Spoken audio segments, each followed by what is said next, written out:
Autre sujet à la une, cette semaine, convoqué pour examiner de près les liens entre la Cour pénale internationale et elle. Le sommet de l'Union africaine, tenu samedi dans la capitale éthiopienne, n'a pas tergiversé. Aucun chef d'État d'Afrique en exercice ne sera jugé par la CPI. Décision prise en faisant allusion au président kényan et à son vice-président. L'Union prévoit également de créer un groupe de contact qui va entreprendre des consultations avec les membres du Conseil de sécurité des Nations Unies afin de discuter de toutes les préoccupations concernant ces relations avec la Cour, notamment l'apurement de toutes les procédures de la Cour pendant au moins 12 mois. Une problématique que nous explicite Fezamika.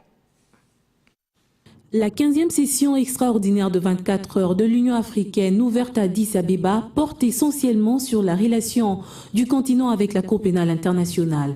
Cette rencontre des chefs d'État de l'Union africaine examine une résolution demandant l'ajournement des procédures ouvertes par la Cour pénale internationale contre les dirigeants africains en exercice.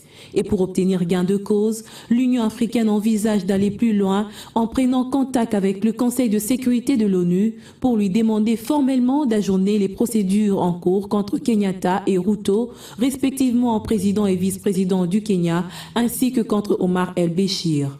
Ces affirmations ont été faites par Tedros Adhanom, Premier ministre éthiopien, à l'issue de la rencontre des ministres des Affaires étrangères réunis vendredi en prélude du sommet des chefs d'État ouvert ce samedi à Addis Abeba. L'Union africaine considère par ailleurs que ces actes d'accusation constituent une menace contre les efforts en cours visant à promouvoir la paix, la réconciliation et la stabilisation dans la sous-région. Les relations déjà tendues entre la Cour pénale internationale et l'Afrique peuvent être fortement touchées par cette demande. Et pour l'ex-secrétaire général de l'ONU, Kofi Annan, cela sera un véritable paradoxe, car la CPI servait d'inhibition pour les nombreux abus des chefs d'État d'Afrique.